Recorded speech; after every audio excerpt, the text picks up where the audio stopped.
नमस्कार, मैं पुष्पेंद्र कुमार। आप सभी का स्वागत है सुलगता भारत में। और आज के हमारे दर्शक जाने पहचाने नेता हैं समाजवादी पार्टी अल्पसंख्यक सभा के जिला अध्यक्ष फहीमुद्दीन वारसी जी। और सर, आपका सुलगता भारत में स्वागत है। बहुत बहुत धन्यवाद आपका कि आपने अपने चैनल में मुझे बोलने का मौका दिया। आपका शुक्रिया। सर, एटा कासगंज लोकसभा 22 एक दिल्ली में एक अहम भूमिका निभाती है ये सीट। और यहाँ पर इंडिया गठबंधन के लोकप्रिय प्रत्याशी देवेश शाक्य लड़ाई लड़ रहे हैं मैदान में। और जनता में सर क्या संदेश है उनका? और देखिए पत्रकार साहब, मैं आपको बता दूं, समाजवादी पार्टी एक राजनीतिक दल के साथ साथ ये परम पूज्य बाबा साहब डॉक्टर भीमराव अम्बेडकर जी, छत्रपति साहू जी महाराज, महात्मा ज्योतिराव फुले जी, डॉक्टर लोहिया जी, जनेश्वर मिश्र जी, नेताजी माननीय मुलायम सिंह यादव जी, इनके द्वारा चलाया है कि मिशन मूवमेंट है, जिसमें छात्र, बेरोजगार, नौजवान, किसान, महिलाओं, ये सबको हक अधिकार दिलाने का ये मिशन है। और जहाँ तक इस बात का सवाल है कि समाजवादी पार्टी ने अपनी सरकारों में क्या किया है और इस समय जो हो रहा है इसमें कितना अंतर है, तो इसमें मैं आपको बता दूं कि समाजवादी पार्टी की सरकारों में सभी वर्गों का ध्यान रखा गया। जैसे सबसे पहले आप आइए छात्रों पर। गरीब का बेटा लैपटॉप नहीं ले सकता क्योंकि ये विज्ञान का युग है, वैज्ञानिक युग है, आईटी का जमाना है, इंफॉर्मेशन टेक्नोलॉजी देश में पूरी तरह से छाई हुई है। इसमें बच्चे को कंप्यूटर की आवश्यकता है। तो सरकार समाजवादी पार्टी की सरकार ने छात्रों को, आप सबको पता है, अपनी सरकार में प्रत्येक गरीब के बच्चे को लैपटॉप देने का काम किसने किया? समाजवादी पार्टी की सरकार ने, अखिलेश यादव जी ने। दूसरी बात, किसानों को समय से बिजली, पानी, खाद उपलब्ध होती थी। आज इस सरकार में आप देखिए कि जो बोरी 50 किलो की थी खाद की, अब कितने की रह गई आप जानते हैं? तो ये चोरी किसने की है? ये समाजवादी पार्टी ने नहीं की, ये वर्तमान सरकार ने की है। सर, सामाजिक न्याय के लक्ष्य की प्राप्ति के लिए जातिगत जनगणना मुख्य लक्ष्य है इंडिया गठबंधन का।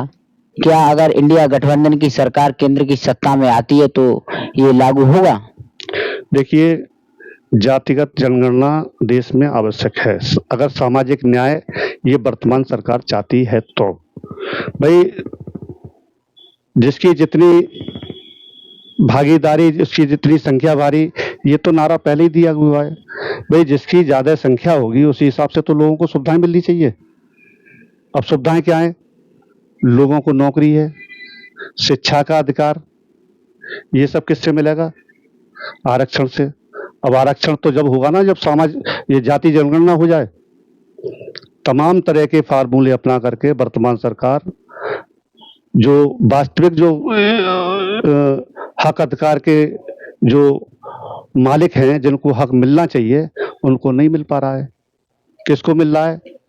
जो लोग बैकडोर से आकर के, जो पीडीए के जो लोग हैं, जिनकी संख्या ज़्यादा है, जिनकी जाति गणना रोकी गई है, इनके चाहे शिक्षा का अधिकार हो, चाहे नौकरी का अधिकार हो या कारोबार का अधिकार हो, भाई इनका हनन हो रहा है। सर, जैसे कि ग्रामीण इलाकों से और शहर के अंदर ये नजर आ रहा है कि यदि वर्तमान सरकार दोबारा रिपीट होती है तो देश का संविधान खतरे में चला जाएगा। क्या ये वास्तविक है? नहीं, आपको क्या लगता है? संविधान खतरे में नहीं है। भाई, जो इस समय हो रहा है ये सब संविधान के अंतर्गत ही हो रहा है। संविधान कहाँ है? भाई, संविधान कानून को कहते हैं। देखिए, मैं आपको याद दिला दूं, जब बाबा साहब डॉक्टर भीमराव अम्बेडकर जी ने देश के प्रथम राष्ट्रपति डॉक्टर राजेंद्र प्रसाद जी को संविधान की कॉपी सौंपी थी, तो उन्होंने बड़ा साफगोई के साथ कहा था कि संविधान किसी भी देश का कितना ही अच्छा क्यों ना हो, लेकिन इसको चलाने वालों, लागू करने वालों की अगर नीयत में खोट होगी तो ये संविधान हमेशा कमजोर साबित होगा, खराब साबित होगा। ये हो रहा है इस समय।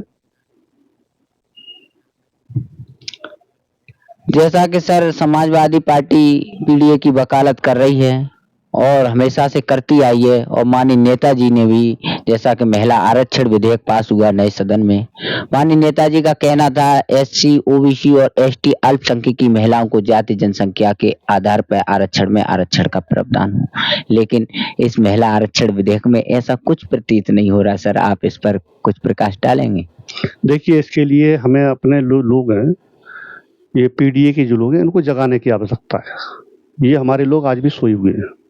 आपको बता दूं मैं कि जब मंडल आयोग की रिपोर्ट लागू होने वाली थी बीपी सिंह की सरकार में, तो जिनको 27% आरक्षण मिल रहा था, मिलने जा रहा था मंडल आयोग की रिपोर्ट लागू होने के लिए, लेकिन अपने शरीर में आग लगा करके आरक्षण विरोधी आंदोलन कौन चला रहे थे? हमारे लोग चला रहे थे।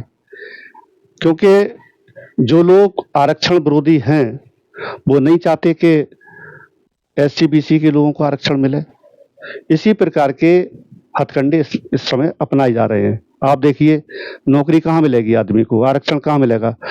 जितने भी सरकारी विभाग हैं अधिकांश जो है प्राइवेट कर दिए गए। भाई, जिसके पास ठेका है या जिसके पास विभाग चला गया है, जिसने उसको खरीद लिया है, वो अपने हिसाब से नौकरी देगा। आपके लोगों का नौकरी देगा?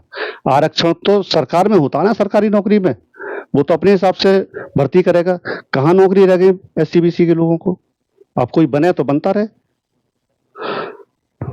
सर, जैसा कि माननीय प्रधानमंत्री श्री नरेंद्र दास दामोदर मोदी जी ने कहा कि मैंने देश को आत्मनिर्भर बना दिया, लेकिन हम देखते हैं